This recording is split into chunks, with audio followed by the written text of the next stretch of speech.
postos aqui também. Podemos começar, né? Isso, deixa eu só ver aqui a aula certinha.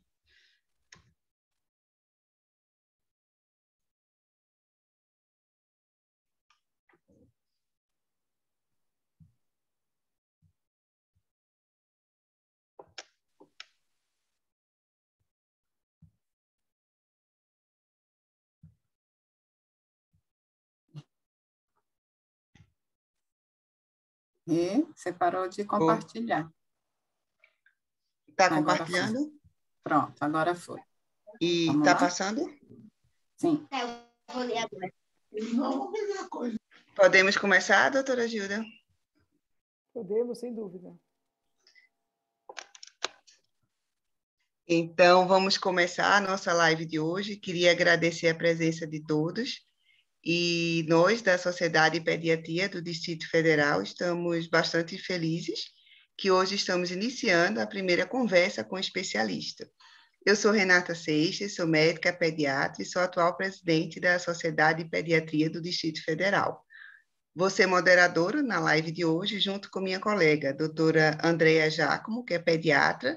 A doutora Andréa, ela é presidente do Departamento de Pediatria Ambulatorial da Sociedade de Pediatria do Distrito Federal e também é professora da Faculdade de Medicina da UniCeub, aqui do Distrito Federal. E hoje a gente tem um convidado especial, é uma honra muito grande apresentar a doutora Gilda Porta, uma pessoa que eu tenho uma admiração também muito grande, e tenho certeza que a gente vai aprender muito com ela. Doutora Gilda é mestre e doutora em pediatria pela Universidade de São Paulo, é professora livre-docente em pediatria pela Escola de Medicina da USP, é médica do Grupo de Hepatologia e Transplante Hepático dos Hospitais Menino de Jesus, Sírio-Libanês, do AC Camargo Cancer Center de São Paulo. E a doutora Gilda é atualmente a presidente do Departamento Científico de Hepatologia Pediátrica da Sociedade Brasileira de Pediatria. Então, para iniciar a nossa tela virtual,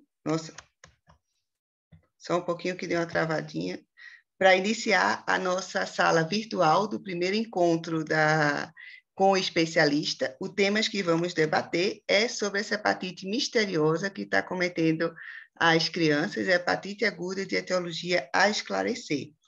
No dia 5 de abril de 2022, a Organização Mundial de Saúde notificou no Reino Unido casos de hepatite aguda de etiologia desconhecida acometendo crianças menores de 10 anos. No dia 21 de abril, já foram notificados 169 casos. E no dia 15 de maio de 2022, já eram 429 casos notificados. Esses casos demonstravam que 26 crianças dessa casuística necessitaram da realização do transplante hepático e 6 evoluíram para o óbito. Então, tem dois fatores importantes que diferenciam essa nova hepatite da hepatite até então que a gente conhecia. Primeiro é o fato de não ter um agente etiológico conhecido, e o segundo ponto é a gravidade, pois nas casuísticas relatadas, 10% desses pacientes tiveram necessidade da realização do transplante hepático. Em relação a esses casos notificados no mundo, a idade foi entre 1 a 16 anos, a média de idade são crianças menores de 10 anos. Não foi encontrado um agente etiológico das hepatites que a gente conhece, hepatite A, B, C, D e E. Foi demonstrado um aumento na atividade do adenovírus, que está co-circulando com o SARS-CoV-2, o vírus da Covid-19. Por quê? Porque no Reino Unido, mais de 50% dessas crianças foi identificado o adenovírus, e a nota da Organização Mundial de Saúde, ela relata que não existe nenhum vínculo dessa hepatite com a vacina para a Covid-19, pois a maioria das crianças notificadas, elas não tinham recebido a vacina para a Covid-19. Esses são dados do dia 21 de casos notificados aqui no Brasil. Possa ser que essa situação, como está mudando, já tenha dados mais recentes, mas esses foram os últimos que nós conseguimos. E aqui no Brasil foram notificados 75 casos, 63 ainda estão em investigação, e 12 foram descartados no estado, na região sul-sudeste, na região centro-oeste, no Goiás e no Mato Grosso do Sul, na região nordeste, em Pernambuco, Rio Grande do Norte, no Ceará, no Maranhão, e apareceu um caso em Rondônia. Desses casos notificados, a média de idade das crianças é em torno de 6 anos, 54% no sexo feminino e 46% no sexo masculino. Os principais sintomas relatados foram a febre, icterícia, vômito e dor abdominal.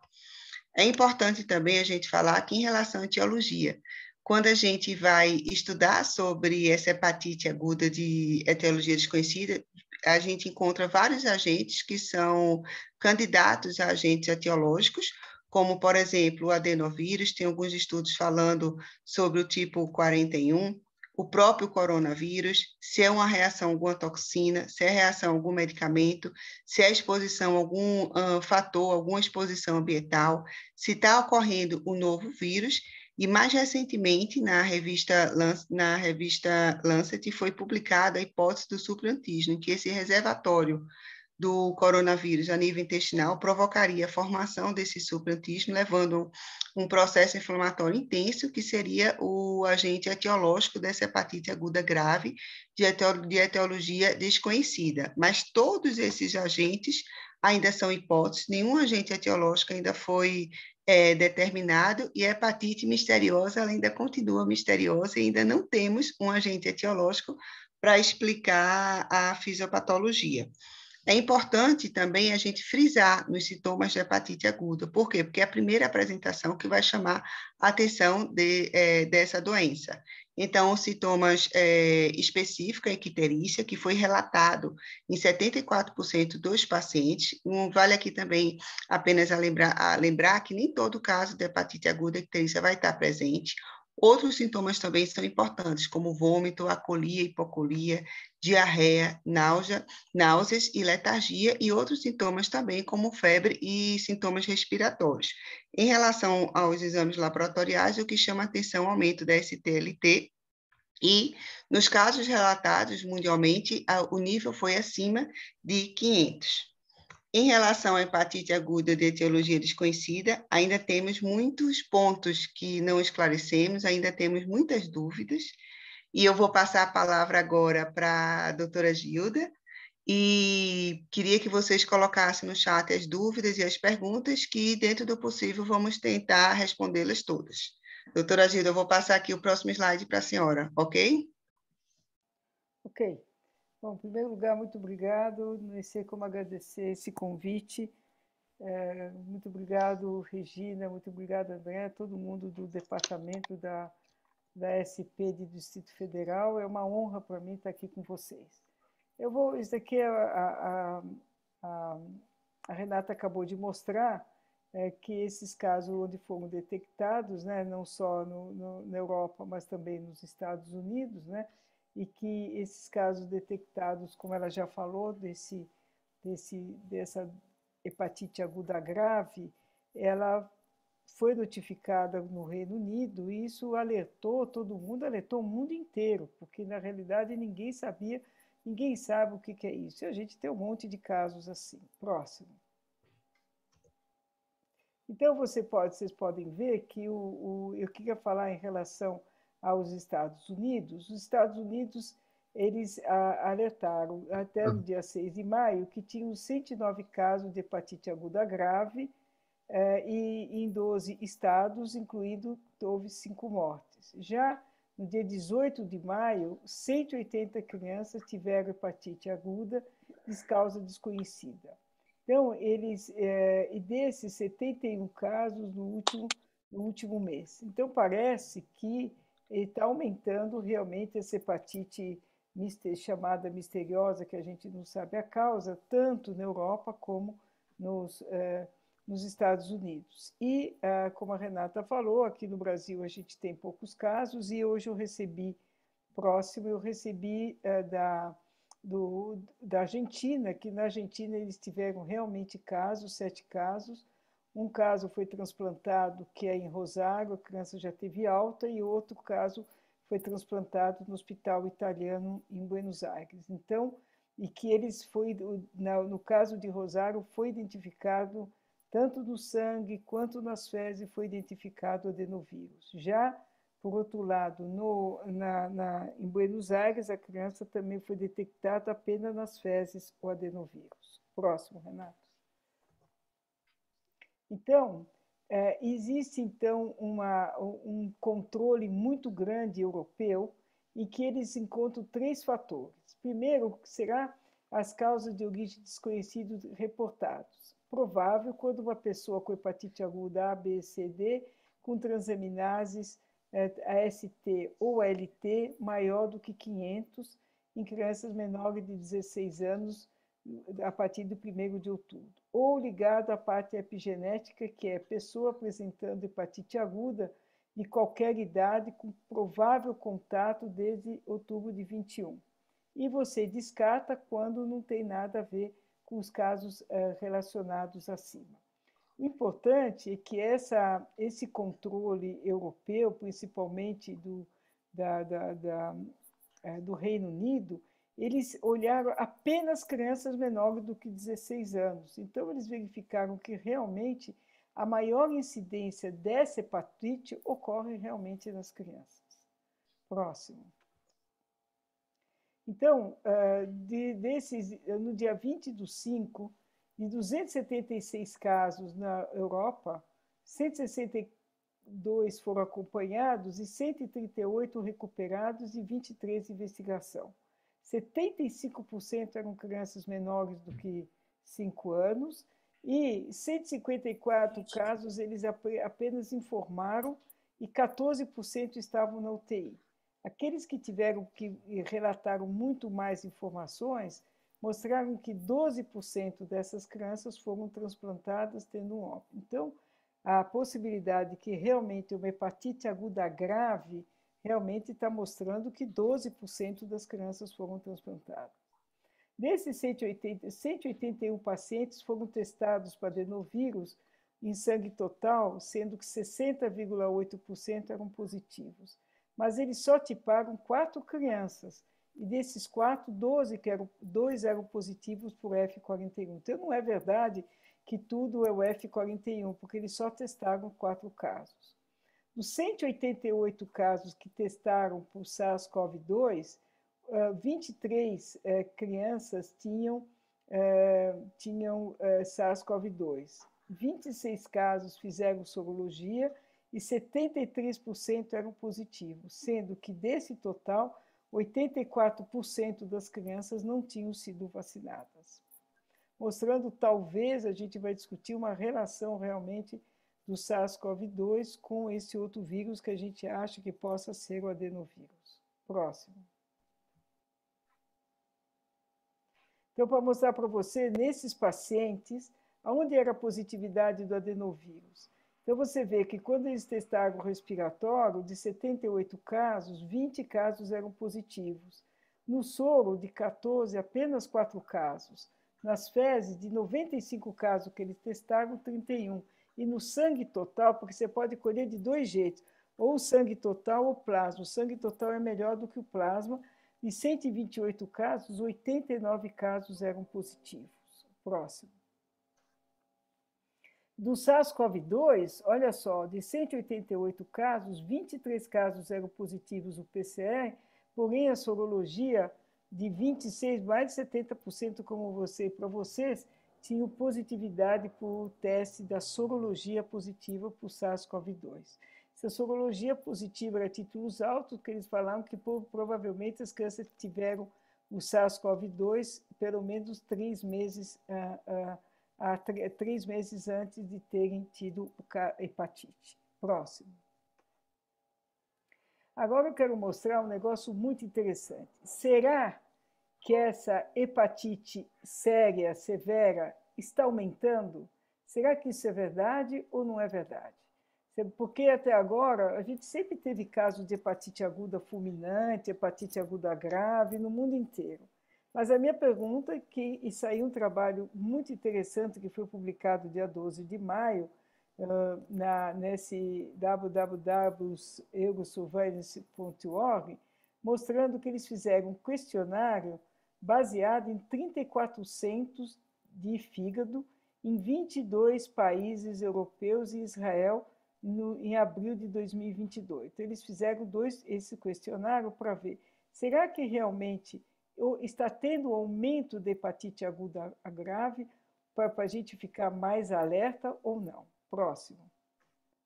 Aí fizeram a primeira parte do questionário, eles viram a incidência de tratamento de crianças com hepatite aguda grave usando o critério de PALF, que PALF significa Pediatric Liver Failure. Isso existe, aí vocês podem ver que o critério que vocês têm embaixo é evidência de dano hepático agudo, quando tem um LT elevado, um INR maior do que 2, sem encefalopatia, ou INR maior do que 1,5, com sinais de encefalopatia.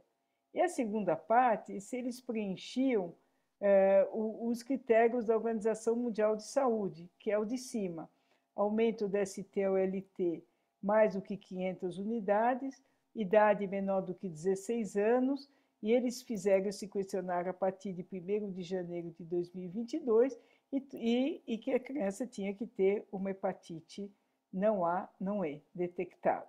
Próximo. E aí são os lugares dos países onde eles fizeram, na Europa e, finalmente, em Israel. Próximo.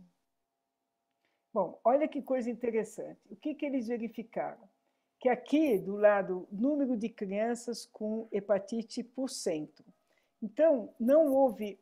Você vê que de 0 a 2 crianças que fizeram hepatite fulminante, o número de centros que tiveram de 0 a 2, você vê 2019, 16, 2020, 18 e 2021, 5 casos.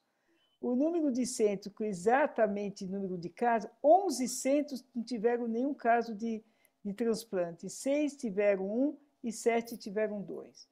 De 3 a 5 casos de hepatite fulminante, que tem 3 a 5 casos de hepatite fulminante, vocês podem ver que não houve um aumento. 3 casos eram positivos, 2 tiveram 4 casos e 3, 5 casos.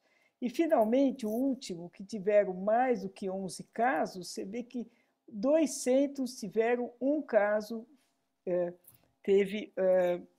nenhum caso desse número de centros, exatamente o termo, tiveram casos positivos. Ou seja, esse slide mostra que não houve, nesse caso, um aumento significativo. Próximo.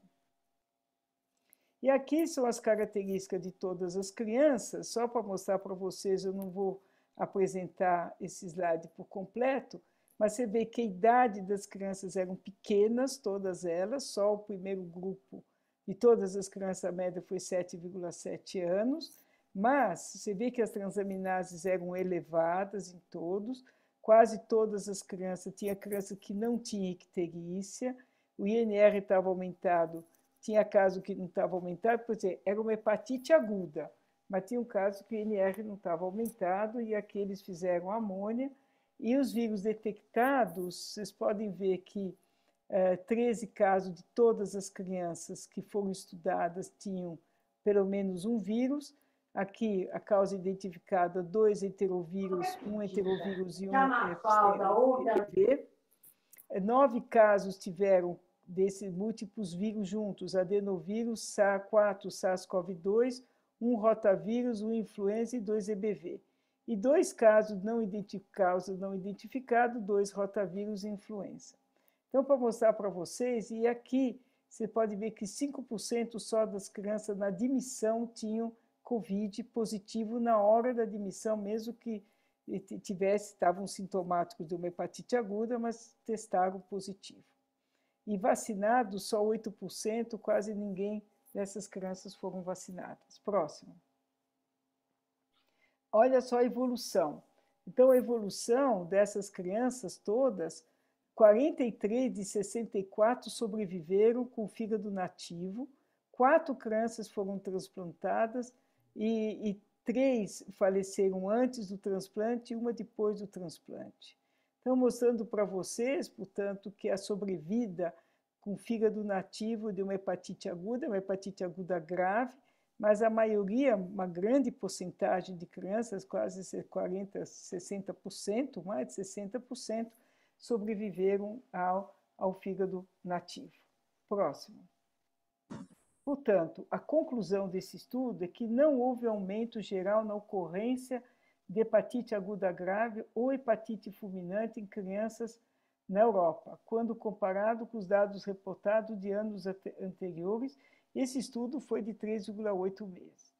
Até 26 de abril, apenas uma minoria de centros dentro desse grupo que chama ERN Hair Liver parece ter sido um possível aumento de casos de hepatite. Uma minoria. Então, não chegaram à conclusão se realmente esse aumento foi significativo e qual vírus era o responsável em todos os centros participantes. Entretanto, eles terminam dizendo que seria necessário um acompanhamento rigoroso a fim de alcançar a detecção precoce do sinal clínico dessa doença. Próximo.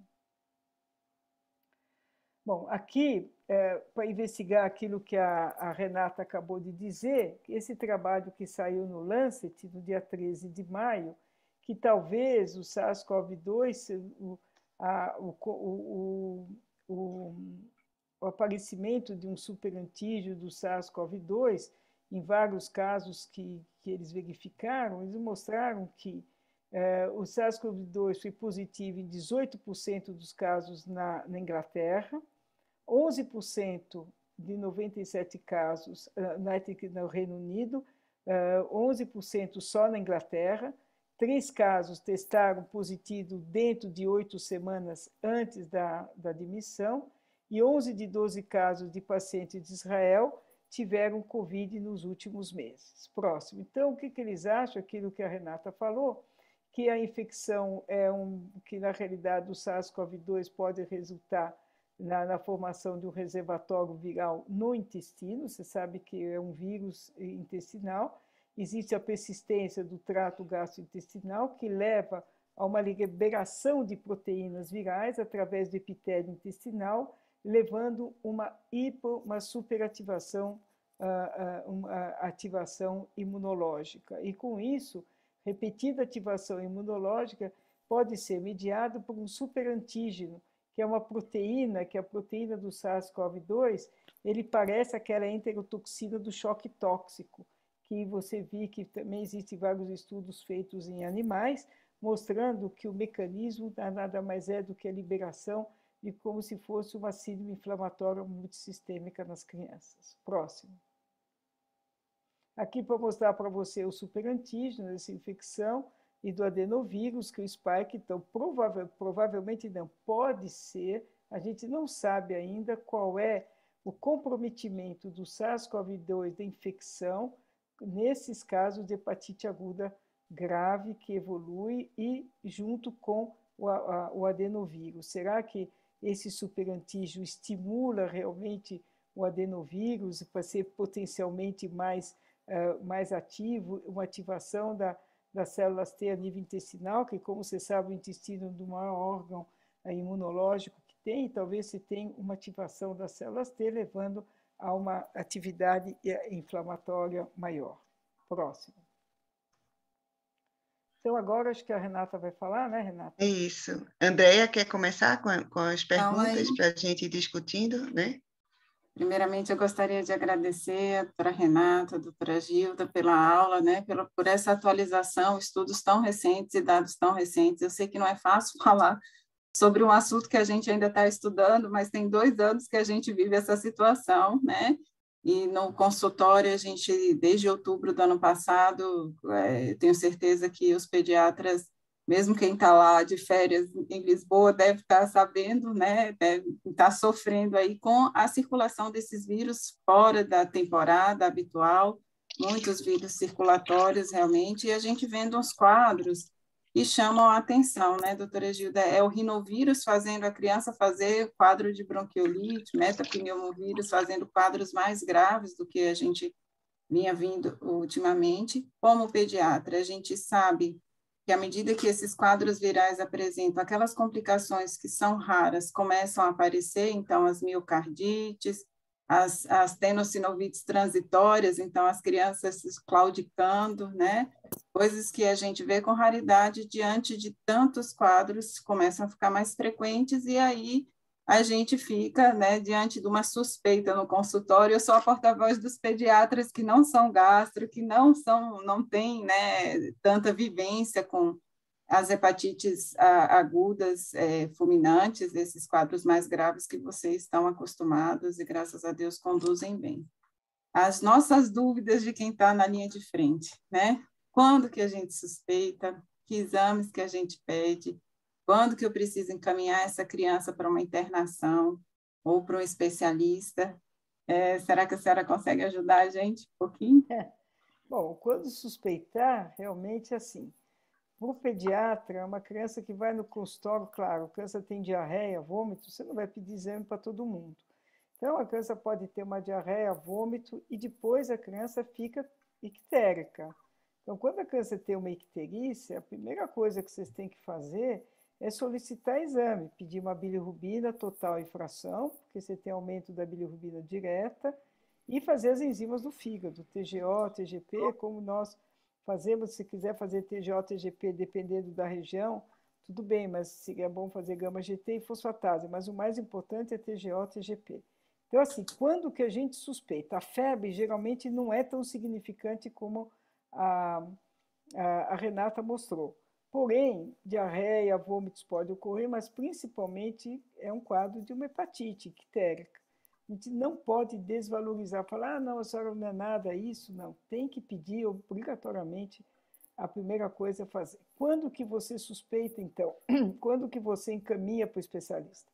Então, você faz as enzimas do fígado, e as enzimas do fígado vêm maior do que 500. A gente precisa encaminhar para o especialista ou não? Não, ainda não. Se a criança está bem clinicamente, a criança está bem e não tem nenhum outro sinal, por exemplo, de peteca, de hemorragia, qualquer outra coisa, quando você tem acima de 500, obrigatoriamente a gente tem que fazer a coagulação. Então, o coagulograma é obrigatório fazendo TP e TTPA. Se você tiver um TP, um INR maior do que 1,5, a gente já suspeita que tem alguma coisa. Uma possibilidade, se a criança está ótima, maravilhosa, é você fazer vitamina K, que você faz 3 dias e você repete a coagulação. Se a coagulação tiver realmente alterada, acima de 1,5, mas a criança ainda está bem, você pode esperar os 3 dias e fazer o INR. Se a criança não está bem, você já encaminha imediatamente para um pronto-socorro, você encaminha para um hepatologista pediátrico ou um gastro, se tiver numa região que não tem hepatologia, para encaminhar, e aí, sem dúvida, se tiver o INR maior do que 1,5, após 3 dias de vitamina K, a gente tem que internar. Então, é assim que eu faço e desse jeito que eu penso. Agora, se a criança, desde o começo, está extremamente sonolenta, a criança responde mal, porque às vezes a hepatite é muito rápida, então às vezes a criança piora de um dia para o outro. Imediatamente, eu acho que você já tem que mandar direto para um pronto-socorro. Imediatamente. Não pode ficar esperando, vou pedir exame, aí demora 2, 3 dias para ficar pronto, ainda mais numa UBS pode demorar. Então, se a criança está mal, está bem cansada, tá completamente largada, vômito sem parar e está muito sonolenta, eu mandaria imediatamente para um pronto-socorro. Não sei se esclarece, Andréia. Esclarece, sim. Então, doutora Gilda, só aproveitando aqui, que foi muito bom, parabéns pela aula, foi excelente a explicação, né, André? Acho muito bom, a gente está aprendendo bastante. Só reforçando aqui, essa perguntinha, quando encaminhar o especialista, aproveitar e ficar atento por sinais que surgiram uma hepatopatia não aguda, mas uma hepatopatia crônica, porque às vezes é uma oportunidade de você diagnosticar uma doença hepática prévia. Então, a palpação de um baço, um fígado de consistência endurecida, a presença de petecas, de aranha vascular, de SPIDE, tudo isso vai sugerir que essa doença tem uma hepatopatia crônica. Então, às vezes, acontece isso, lembrando nas outras causas, né, de doença hepática, que não seja, que pode apresentar como hepatite aguda, até hepatite autoimune, né, que às vezes a gente tem esse diagnóstico de hepatite imune e passa desapercebida, tratada como se fosse uma hepatite aguda, só para a gente reforçar isso. E naqueles pacientes que estão vomitando, desidratados, então, assim, é importante o encaminhamento para o pronto-socorro, né? Porque a hidratação é importante. Acho que só queria acrescentar mais essas coisas. Outra coisa que eu queria acrescentar que tem que examinar a criança. Isso. A coisa mais importante de toda, gente, tem que pôr a criança na cama, tem que pôr a criança na maca, tem que examinar a criança, tem que ver o fígado, tem que ver o baço. Às vezes a criança tem um baço grande, a gente acha que é uma hepatite aguda, que nem a Renata falou. Então, o mais importante não é só olhar o olhinho da criança, deita a criança na cama, na maca e examina a criança. Tá? Eu acho que isso é uma coisa que a gente tem que alertar sempre. Né? Tem uma colega que perguntou aqui no chat, eu já vou aproveitar que exame solicitar, né?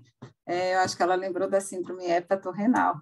Se tem relato de disfunção renal nesses casos descritos na literatura, do que eu vi, eu não achei essa referência, mas...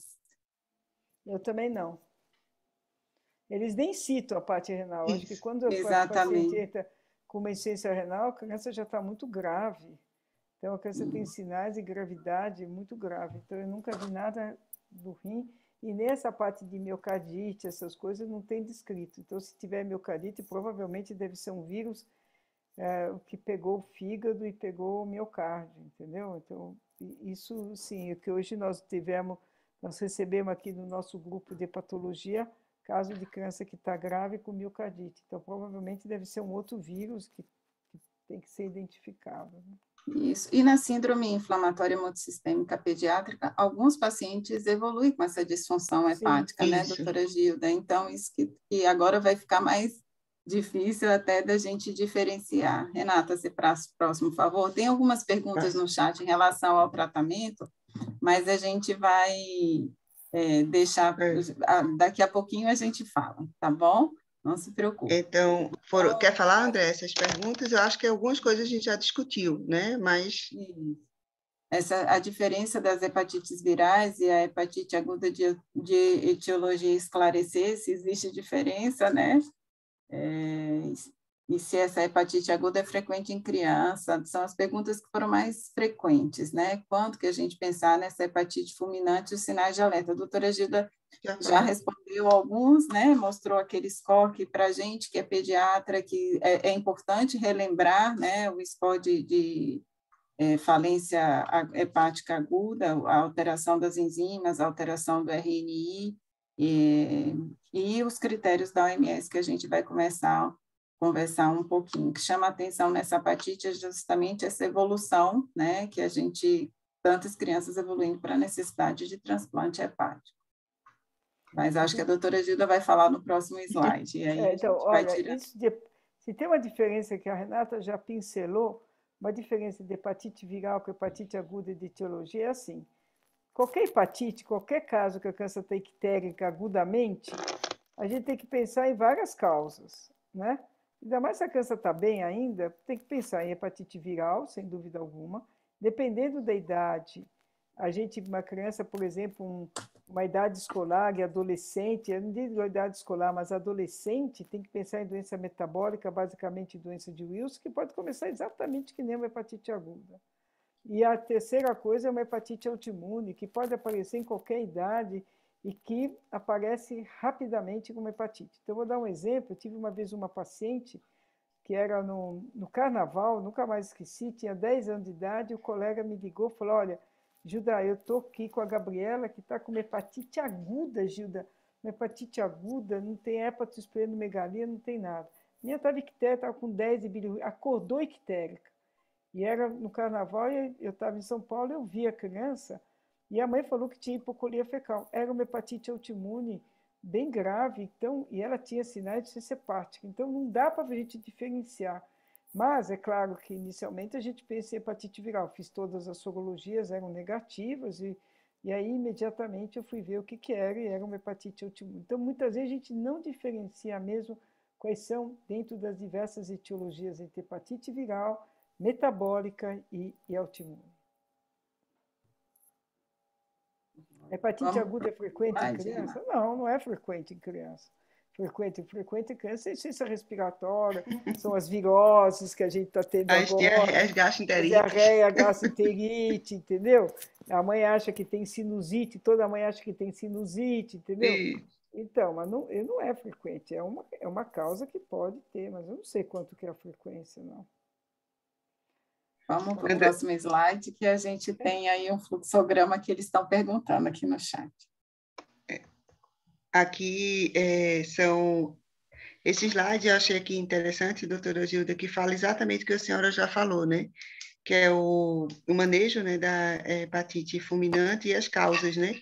Então, aqui, ó, se a gente for ver, foi exatamente o que a senhora falou, que 40% em menores de 7 anos são causas indeterminadas, não se consegue reconhecer a causa que vai levar essa hepatite fulminante. Em criança maior que 1 ano, 48,4%. Então, em torno de 50% dos diagnósticos são de causas indeterminadas. E eu trouxe também aqui esse trabalho, mostrando também essa casuística, que 48% da hepatite fulminante, né, em criança, em torno de 48%, e esse trabalho aqui foi do Brasil, foi do grupo da senhora, né, doutora Gilda? Esse foi o estudo que nós fizemos quando eu estava no estudo da criança.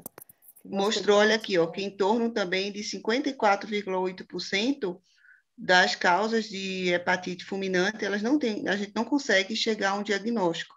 Então, foi aquela pergunta que até a gente já discutiu, né? Se está ocorrendo uma resposta a uma investigação ampliada após esse alerta, né, que foi inicialmente no Reino Unido, se é tudo uma coincidência ou se realmente esses casos estão acontecendo. O que a senhora acha? Andréa também, se quiser opinar. O que eu acho é que no Reino Unido realmente aumentou. Eu acho que no Reino Unido, a gente conversou hoje eu tive uma reunião do Ministério, e parece que no Reino Unido realmente teve Reino Unido, hein? Não é a Inglaterra.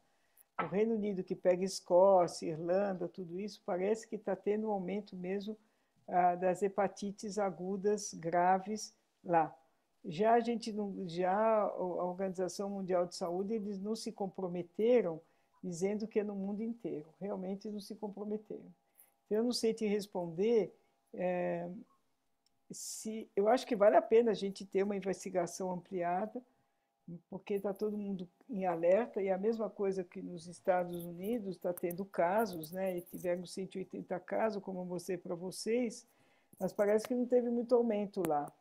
Mas é mesmo aquele trabalho do Reino Unido, que saiu agora dia 13, que não teve muito aumento, mas eu acho que a gente tem que pensar, tem uma câncer ictérica, a gente vai pesquisar as causas. Eu não sei dizer para você se é uma alerta mesmo, não sei. Eu acho que sempre é uma alerta toda hepatite que a gente tem. Essa é a minha opinião. Todo caso de hepatite é um alerta para nós e a gente tem que ficar de olho nelas. É isso que eu acho.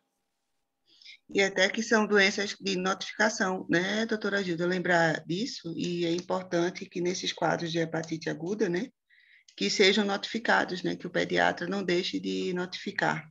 Então, o que está mudando no Brasil é isso. A gente não notificava. Muita Isso, gente e agora... não, a gente praticamente quase ninguém notificava. Só os hospitais que têm doenças infecciosas, tá? Mas se você está no consultório, tem um caso, você tem que notificar. Aí nós vamos ter... Vendo a aula aqui das hepatites. Aí nós vamos ter que saber exatamente como é o papel, como está a prevalência dessa hepatite no nosso meio, senão a gente nunca vai saber, entendeu? Chama a atenção o dado do Ministério da Saúde, do dia 10 de maio, tem algum microfone aberto. A Kelly, eu acho que é o seu. Se puder desligar. Então, do dia 10 de maio, o dado do boletim do Ministério da Saúde colocavam 34 casos no Brasil, né? Com 13 prováveis, 16 aguardando, e o dado de hoje, que a Renata trouxe hoje para a gente, 21 de maio, 75 casos, 12 descartados, mais 63 em investigação. Então, acende o nosso alerta realmente, né? Acende não, é importante que agora as pessoas estão notificando. Isso. Então, eu não sei dizer para você se está tendo aumento ou não, eu não tenho noção disso. Isso eu acho importante saber, porque agora a gente está notificando, e nós estamos notificando, a gente pode ter uma noção se realmente quanto que a gente tem de hepatite no nosso meio, né? Já tem gente perguntando do protocolo de investigação. Vamos lá, Renata. Vai lá. Quando notificar, né? Tem uma pergunta aqui, então acho que sempre que tiver essa alteração, a suspeita, né? E algumas pessoas perguntando com a relação deixa eu ver, do Ministério da Saúde, da investigação e tratamento, que alguns casos em Israel fizeram corticóide de monoglobulina. Eu acho que tem um slide para frente. Não, de jeito nenhum. Corticóide de imunoglobulina não tem nada a ver. Não, isso não tem nada a ver. Eu acho que o cuidado quando você interna, você tem que só observar o paciente, fazer diariamente realmente o INR para ver se a criança não está piorando, ver as condições neurológicas da criança, isso é fundamental, porque é difícil a gente muitas vezes avaliar encefalopatia em criança, principalmente criança pequena, mas a criança começa a ter choro, começa a ficar muito irritada, só chora, chora, chora, irritabilidade, não dorme. Aí a gente pensa com o INR aumentado, a gente pensa que essa criança tem realmente algum grau de encefalopatia, mas isso é difícil da gente saber, né? Em relação à vitamina... Desculpa, importante que eu acho que aquilo que a Renata falou no começo é assim, criança que fica ictérica, faz exame, tem acima de 500, tem que fazer protocolo para entrar no protocolo de ver. Então, qual é o que eles estão pedindo do governo para a gente notificar e pedir transaminases e ver se está acima de 500, né? Então, isso daqui é a investigação do Ministério da Saúde, né? Então, o que o Ministério da Saúde está fazendo é o seguinte, investigação provável, eles fazem IgM de hepatite A, o anti-HBC IgM, que é o anti-HBC IgM, que é para saber se a criança está com hepatite B, não adianta pedir só a GHBS, tem que pedir a GHBS e o anti-HBC IgM. Lá eles vão fazer, porque às vezes depende da região que tem PCR, eles vão fazer o PCR do vírus B, o PCR do vírus C, e dependendo da região, principalmente na região amazônica, onde tem hepatite delta, desde que tem hepatite B junto, eles fazem o PCR, e o antivírus E, IgM e o PCR disso daqui, eles não vão fazer agora, eles vão fazer posteriormente, por causa do problema eles falaram que é problema logístico dos laboratórios. Se realmente der negativo, se der positivo, realizar exames para hepatite delta, em caso de hepatite A, positivo o fluxo, encerra o fluxo. Se todos esse sangue, todas essas sorologias derem negativo, aí você, dependendo da região, você faz o painel para arbovirose. Esse painel de arbovirose é dengue, chikungunya, zika e febre amarela e depende da região. Depois disso, se der negativo, aí, por problema logístico de laboratório, aí que eles fazem o PCR do Epstein-Barr, do citomegalo, PCR, não sei por que eles vão fazer PCR, e PCR de adenovírus, se for disponível. E aí, o que eles resolveram? Como teve muito caso no Reino Unido, e a Organização Mundial de Saúde acha que possa ter uma associação com o Covid, eles vão fazer, se tudo der negativo, tem que fazer sorologia para o SARS-CoV-2 para aqueles não vacinados e aqueles cujo resultado que deu negativo, você tem que fazer o swab nasofaríngeo. Você tem que fazer 3 coisas na investigação. No sangue, swab de nasofaríngeo. Se o swab de nasofaríngeo der negativo, aí você faz a sorologia. Além do swab, do PCR que você faz do Covid, você vai ter que fazer também o PCR do adenovírus na nasofaringe. Se tudo isso der negativo, além disso, você obrigatoriamente você tem que fazer o PCR para adenovírus, rinovírus e enterovírus. Então, o que eles estão falando? Quando você tem um caso que é grave, você tem que coletar nos três locais, sangue, swab nasofaringe, fezes ou swab retal. Aí depois a gente pega essa investigação e a gente vê qual que dá positivo ou não. Mas a doutora da OPAS, ela acha super importante fazer essa sorologia quando o caso do PCR dá negativo, porque ela acha que provavelmente vai ter vários casos que devem ter tido relação com o SARS-CoV-2. Acho que além do coagulograma, né, doutora Gilda? Além da importância... Isso daqui é para pesquisa etiológica. sem ser pesquisa etiológica, além da TGO, TGP, tem que pedir o INR, tem que pedir a coagulação de qualquer jeito tem que pedir coagulação. E é uma coisa importante, né, doutora Gilda, porque às vezes a gente recebe criança com TGO, TGP, vai mais do que uma vez no pronto-socorro e não tem um estudo da coagulação, né? Isso vocês são obrigados a fazer. Isso é uma coisa que tem que entrar na cabeça do pediatra, porque não é só TGO, TGP, sabe? Eu acho que é muito importante a gente pedir a coagulação. O pediatra tem que saber estar alerta a esses casos, né? Em relação ao tratamento, doutora Gilda, algumas perguntas que ficaram lá para trás, quando fala da vitamina K, qual a dose e se faria 1 dia ou 3 dias até repetir o INR? Bom, eu quero deixar claro que a criança tem que estar bem. Se a criança está bem, aí você se permite, depende da idade, de 5 a 10 miligramas.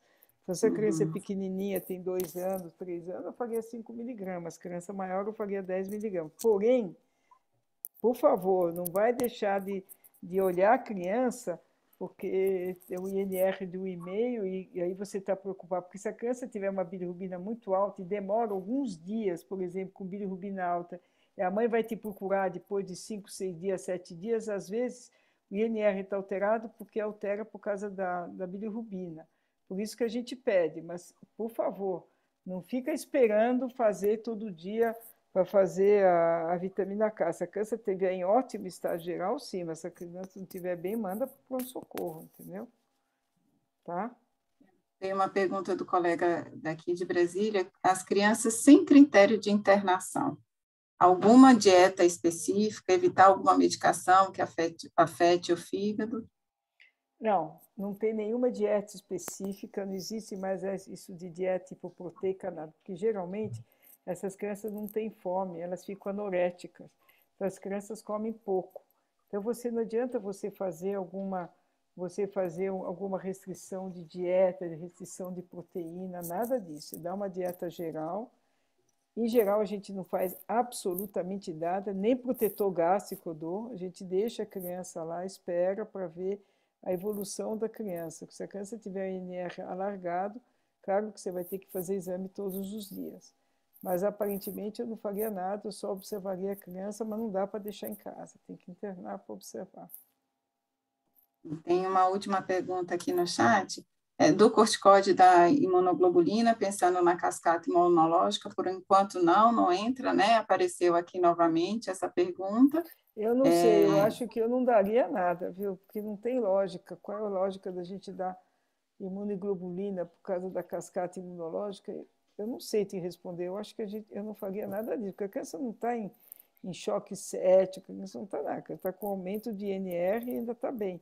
Então, e não tem indicação, entendeu? Eu acho que esse é o viés, doutora Gilda, da síndrome inflamatória multissistêmica pediátrica, né? E aí para outra... Mas a síndrome inflamatória é diferente, né? A criança está super mal, é bem diferente a síndrome inflamatória. Não, eu concordo com você, com a síndrome inflamatória você tem que dar tudo que você tem direito, entendeu? Isso. E quando é indicação de biópsia hepática? Apareceu aqui alguma pergunta. Eu não faria biópsia hepática, a não ser que a gente descarta e a gente acha que possa ser alguma doença autoimune, uma hepatite autoimune. Mas se a criança tiver um INR acima de 1,5, eu acho extremamente temeroso a gente fazer biópsia, que a criança pode sangrar. A não ser que você faça transjugular, biópsia transjugular, que é excepcional, só criança maior. Mas eu não faria, não. Eu deixaria calma. A hora que a criança melhora, se for uma doença autoimune, eu faria biópsia. Mas nem doença de Wilson a gente faz mais biópsia atualmente, né? E aí tem 2 comentários no chat, que é assim, predomínio abaixo de 5 anos, né, idade que a vacina não está liberada, reforça a possibilidade de envolvimento aí do SARS-CoV. A gente ainda não tem essa resposta, né? E a outra dúvida que aparece aqui é se tem alguma relação com a vacina de Oxford da Covid, né? Nenhuma relação com a vacina de Oxford para a Covid. Os dados da Organização Mundial de Saúde, né, André, que eles não conseguiram ver nenhuma relação com a vacina, até porque, como a gente já falou aqui, a maioria das crianças não tinham sido vacinadas, né? Então, a gente não tem essa relação. Porque os adeptos da teoria da conspiração, sabe, doutora Gilda, já estão elucubrando aí que as mães vacinadas estavam grávidas ou amamentando, não sei, eles têm Agora, estavam Gente, grávidas e amamentando, então é difícil, né? não A foi gente... comprovado ainda, não foi comprovada essa relação, André. E uma coisa assim importante, né, aproveitar aqui que tem muitos colegas pediatras, é que a gente ainda não tem uma etiologia definida, né, é reforçar as medidas profiláticas que é de conhecimento de todos, né, e que são universais, como higienizar as mãos, ao tossir, cobrir o nariz, a boca, ou espirrar, não levar crianças doentes para a escola, né, evitar que a circulação desses vírus respiratórios, né, que a gente sabe que, que parece que está relacionado, né, e aproveitar também o momento para reforçar a importância, né, do calendário vacinal, né? Então, eu acho que essas medidas são importantes e a gente, como pediatra, também tem que chamar a atenção e orientar, né, os pais, os cuidadores de criança, o quadro clínico da hepatite, né, aguda, e que na presença desses sintomas, desses sinais, que eles procurem um serviço médico. Então, acho que isso é importante e também cabe a nós, pediatras, notificar, né, essas crianças com o quadro, né, dessas hepatites agudas e se for de etiologia desconhecida, para que a gente reconheça, né, o que é que está realmente acontecendo. tem várias perguntas aqui. Primeira pergunta, evitar alguma medicação que afete o fígado? Não, pode dar qualquer coisa, não tem nada que afete o fígado. Eu fui fazendo a maioria das perguntas já foram feitas, agora tem uma aqui no final que pediram para voltar o slide da investigação, né? Eu vou voltar lá. Esse E aqui tem uma pergunta que é como proceder, né? Que eu acho que casa aí também, se precisar de transplante, doutora Gilda, doutora Renata. Doutora Gilda, pessoa melhor para responder isso. Ai, Jesus. Não, Como que a gente faz? Não, é o seguinte, existe inclusive critérios do Ministério da Saúde, do Sistema Nacional de Transplante, que existem critérios, e um dos critérios é hepatite não A, não B, e quando o INR é maior do que 6,7, maior do que 6,7, maior do que 6, então existem critérios típicos, clássicos, para a gente considerar para transplante. Em primeiro lugar, a criança, geralmente, a criança já está mal, você vai ver que a criança já entra em encefalopatia, se bem que a criança pequena muitas vezes não, mas se você tiver um INR que vai aumentando 3, 4, 5, não tem jeito, tem que encaminhar e fazer transplante imediatamente, encaminhar para um centro de transplante. Cada dia que passa é um dia menos da criança, então a gente tem que encaminhar o mais rápido possível. Agora tem uma pergunta aqui, a colega que quer perguntar, o que ela queria perguntar nessa investigação? Não, ela pediu para voltar aqui nos critérios. Tinha uma questão da sorologia, mas a gente já esclareceu da arbovirose, né? Paciente com quadro de arbovirose e alteração de enzima hepática, pedir pesquisa de adenovírus no sangue, então vai seguir esse fluxograma, né? Como a doutora Gilda explicou. Das perguntas do chat, eu acho que nós cumprimos. E outra coisa aqui importante, André, que eu acho que esse outro slide, ele fala exatamente esses canais, né, que levam à notificação desses casos, né? A gente fez aqui do Ministério da Saúde e aqui para os pediatras de Brasília, né, o e-mail, né, do CIEBS-DF, né, onde notificar, e tem uma ficha de notificação, aqui o telefone e o e-mail, né, e aqui o site da notificação, né, então eles fazem preencher, pedem para preencher essa ficha, então com isso para que as crianças sejam notificadas. Então acho que é interessante vocês saberem desse slide, né, porque é a partir daqui que vai ser os canais para poder notificar os casos.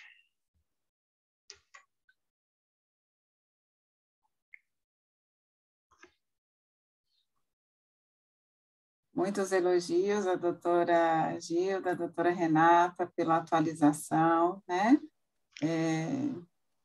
Gostaria de agradecer em nome dos pediatras aqui de Brasília e do Brasil inteiro que estão assistindo a aula, que depois vão assistir. Quem não conseguiu entrar, tem uma pergunta aqui da disponibilidade dos slides, a gente vai tentar colocar lá no canal do YouTube, demora alguns dias, e a gente segue estudando, agradecendo pelo tempo. Eu sei que a vida não está fácil para os pediatras, mas que estão aqui procurando, né, Renata, cada vez mais a base científica para tratar melhor os nossos pacientes e nessa parceria. Tem uma dúvida, a Fabiana Coelho levantou a mão, pode Quer falar, Fabiana? Quero falar. Boa noite, tudo bem? Boa noite, tudo bom? Tudo bom, doutora Gilda? E você? Tudo jóia. Meninas, só uma discussão aqui com vocês, o que vocês pensam, porque a gente vê tá vendo esses quadros de hepatite aguda grave, e realmente as enzimas estão altas, mas é aquele paciente que realmente, como a doutora Gilda falou, a evolução, o paciente está bem, né? Realmente o paciente, você vê quando ele está criticamente enfermo, a evolução vai ser mais dramática, né? Então, assim, a gente vê que realmente há um certo grau de ansiedade esses pacientes que persistem com enzimas aumentadas e já sair para uma triagem de doença crônica. E realmente a gente vê, às vezes, que esses pacientes, eles aumentam tudo, aumentam imunoglobulina. E a minha dúvida, doutora Gilda, acho que a senhora já deve ter visto também, por essa ativação do sistema imunológico, né, essa alteração policlonal aí das imunoglobulinas, eles podem positivar, não podem, algum autoanticorpo, tipo um FAM baixinho, um antimusculo liso baixinho, e isso pode causar algum confundimento. Então, que talvez se o paciente tivesse, apesar de estar com enzimas altas, mas a função está preservada, o paciente está bem, talvez não fosse nem momento, né, de investigar esses casos ainda. O que a senhora acha? Não, eu concordo com você. Em primeiro lugar, qualquer hepatite você tem antimúsculo liso positivo. Pois você pode ter antimúsculo liso positivo, qualquer um. Então, por exemplo, Epstein-Barr, por exemplo, você faz o nível por exemplo, o mais comum é antimúsculo liso. O anti-LKM, a gente não vê isso. O antimúsculo liso, você só vê. Eu considero positivo, na minha opinião, acima de 1,80 VGT, vaso, glomérulo e túbulo. Se você pega e faz e dá 1,80 antimúsculo liso, não dá para saber nada. Em primeiro lugar, depende do laboratório. Se o laboratório compra o kit pronto, ele nunca vai soltar se o antimúsculo liso é positivo em vaso, glomérulo ou túbulo. E a gente só considera quando é túbulo. Então, se você, mesmo túbulo, às vezes, numa hepatite aguda, se tiver um título baixo, eu não considero de hepatite autoimune. É a mesma coisa, quando você tem um FAM baixo, por exemplo, 1 para 20, 1 para 40, até 1 para 160, eu não consideraria isso como autoimune. Então, você tem uma hepatite aguda, que você faz. Eu não faria nada disso no começo. Eu não faria. É. Como é que eu vou suspeitar? Né? Não, mas como é que eu vou suspeitar de uma hepatite autoimune? Eu vou suspeitar, claro, eu faço uma eletroforese de proteína, não quero nem discutir isso. Se tiver uma hipergama muito elevada, por exemplo, de 3, 4, eu não tenho dúvida que essa criança deve ter uma hepatite autoimune. Entendeu? Agora, você tem um IgG, que o normal é 1.500, você tem IgG de 3.000, 4.000, eu não tenho dúvida. Agora, você tem IgG de 1.500 que está 1.800 até 2.000, eu ficaria em cima do muro pensando nisso. Agora, se for uma hepatite autoimune tipo 1, raramente você tem níveis baixos de IgG. Geralmente, os níveis são muito elevados. Então, dá para você falar. Agora, quando você tem antimúsculo liso baixinho, você esquece que não é, entendeu? Pois é. Obrigada. Nada. Acho que tem mais alguém, né, Andréa, com a mão levantada? Andréa, mais alguma pergunta no chat? Eu baixei. Ah, baixou. Tá. Então, era a Fabiana. Isso. Doutor Raulê, Pedro Henrique estão aqui juntos assistindo, pai e filho, né? O Pedro Henrique trabalha aí nas UTIs e a gente vai tentando trazer essa informação. Eu acho que caminhamos aqui para o encerramento, né, Renata? Isso. Andréa, quer fazer algumas considerações? Eu acho que é isso, gente. A gente deixa novamente os canais de comunicação aí do Ministério da Saúde Esse algoritmo também a gente pode deixar disponível para vocês, mas está lá nessa comunicação do CIEPS, também tem esse caminho, né, recomendado. Eu só tenho a agradecer a doutora Gilda pelo trabalho, pela aula, doutora Renata, pelo tempo precioso de vocês. Muito obrigada por compartilhar com tanta generosidade conosco aqui do Brasil, com pediatras, né? Diante essa novidade aí para a gente se atualizar e seguir em frente. Muito obrigada, doutora Gilda, Renata. Muito obrigada, eu que agradeço muito a Sociedade de Distrito Federal, particularmente a Renata e a Andréia, obrigado pelo convite e estarei de volta algum dia aí. Muito obrigada. Com certeza. Muito obrigada. Eu agradeço. Cenas do próximo capítulo, a gente está aqui na expectativa. Vamos ver, depois que descobriu o agente etiológico, doutora Gilda, a gente vai discutir. A gente volta.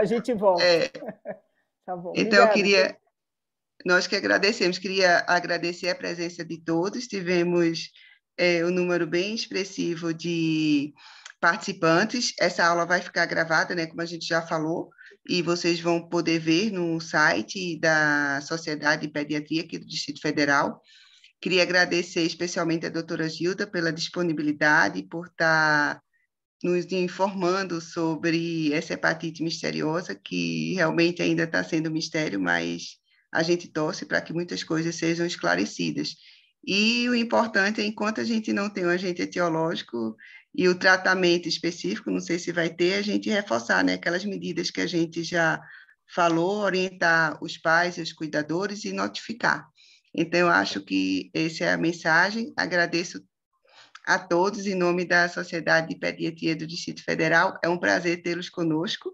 E nos sigam no nosso Instagram, nas nossas redes sociais. Temos uma agenda bem robusta, né, Andréa? Com vários temas. Amanhã e o importante é a participação de vocês. Pode falar, Andréa, das nossas aulas. Amanhã a gente tem aula da profilaxia do VSR especial para os cardiopatas, então os cardiologistas, se tiver alguém que trabalha em serviço de cardiologia, essa aula é interessante para vocês, né? E principalmente nessa época, né, Andréa? Principalmente nessa temporada aqui, que os cabelos estão ficando brancos com essas bronquiolites. Temos o curso de obesidade, que está em andamento também, na quarta-feira. E quem é da Liga de Pediatria, se liga na Liga, que quinta-feira tem aula de vacinas, tá bom? Uma boa semana a todos. Obrigada, Kate. Obrigada a todos. Obrigada, doutora Gilda. Obrigada a todos. Boa noite. Meia hora, 10 minutos, pessoal, vou se despedir.